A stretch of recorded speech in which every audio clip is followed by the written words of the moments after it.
जितनी भी अम्मा लोग बैठी हैं, आपको संस्कार दो या ना दो, समझ गए ना, ये जरूर संस्कार देना, क्योंकि हम जैन कुल में जन्म लिया है हमने। क्या जैन कुल में जन्म लिया है, तो ये संस्कार जरूर देना कि आप जो है अपना गोत्र लगाओ या ना लगाओ, लेकिन जब भी नाम बोलो या जब भी नाम लिखो, अधूरा ही अनंत सिद्ध विराजमान हो जाते हैं, लेकिन किसी को कोई बाधा नहीं, क्योंकि वो अव्याबाद गुण से सहज हैं और वो अनंत अनंत समय तक वो ऐसे रहते हैं, ऐसे अचल है। कैसे हैं? अचल हैं। और कैसे हैं?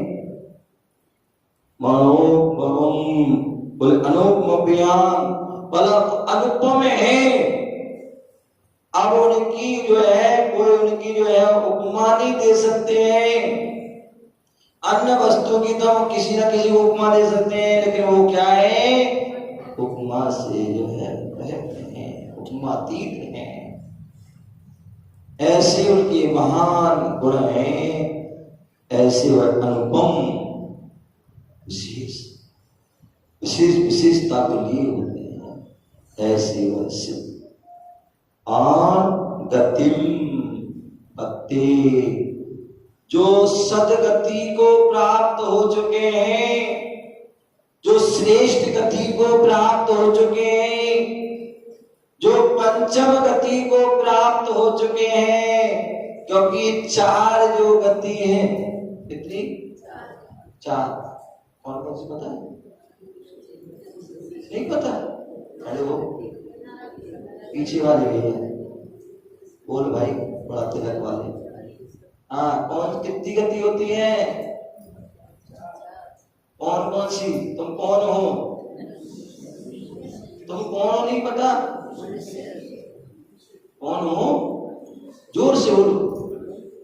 मतलब चाय पी के आए हो ना? कौन से हो? कौन हो? मनुष्य गति के हो। और ये गाय भैंस कौन है? ये गाय भैंस कौन है? जोर से बोलो।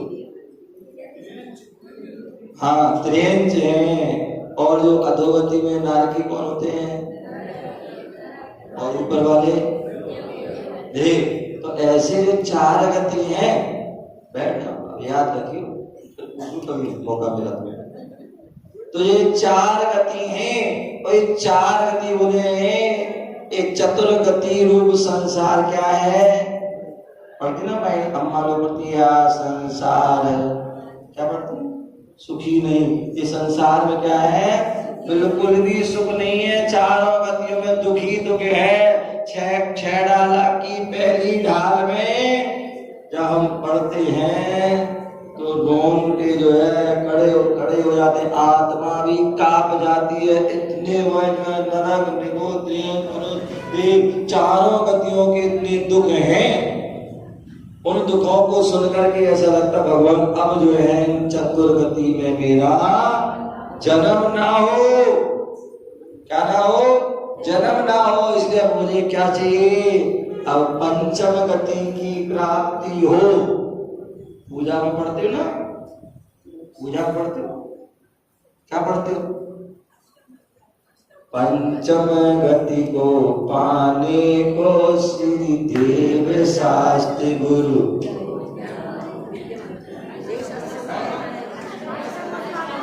अरे वो तो अलग है। तो पंचम गति है, क्या है? पंचपुरी जयमाला पढ़ो।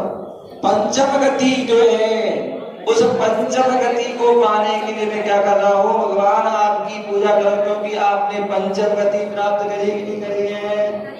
करी है। तो इसलिए हम आपकी पूजा कर रहा हूँ, आपकी जो है मुझे भी पंचम गति की प्राप्ति हो। और पंचम गति कौन सी है? मोक्ष गति, सिद्ध गति।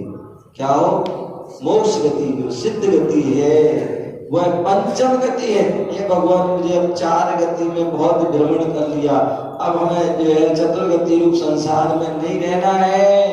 इसलिए हमें पंचम गति की प्राप्ति हो, इसलिए मैं आपकी शरण में आया हूं। तो इसलिए बोले हैं गए पक्ते, जो पंचम गति को प्राप्त हुए, जो सिद्ध गति को प्राप्त हुए हैं, बोच्छामी, क्या बोच्छामी, ऐसे में उन जो है सिद्धों को नमस्कार करके जो है आगे क्या करूंगा, समय सार ग्रंथ आत्मा के सार के बारे में कौन कहेंगे, शुद्ध केवली जो है, जो विशेष ज्ञान के धारी हैं, ऐसे वह शुद्ध केवली कह रहे हैं, ऐसे उन भगवंतों को, सिद्ध भगवंतों को नमस्कार किया है, क्योंकि हमें भगवान ऐसी वह सिद्ध गति की प्राप्ति हो।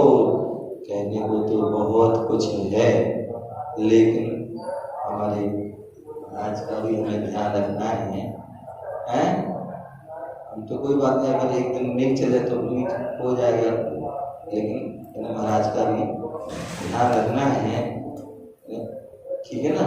तो इसलिए बहुत कुछ ना कहते हुए अपनी आत्मा के सार को जाने, आत्मा के जो सारभूत तत्व है, जो है वह ज्ञान दर्शन, और उस अनंत ज्ञान अनंत दर्शन को पाने के लिए हमें जो है उन सिद्धों ने जो मार्ग बताया, अनंतों ने जो मार्ग बताया, मोक्ष मार्ग बताया, और उस मोक्ष मार्ग पर बढ़े, और उस मोक्ष मार्ग को बढ़ने के लिए हमें रत्नात्रय को धारण करना पड़ेगा, और रत्नात्रय को धारण करने के लिए रत्नात्रयों की पास बैठना होगा, उनकी संगति करना पड़ेगी, उनकी सेवा करना पड़ेगी, क्या उनकी सेवा करना पड़ेगी, तभी हमें रत्नात्रय की सेवा करोगे तो क्या मिलेगा, क्या मेवा, मेवा बता रहे, तो मेवा मिलेगा।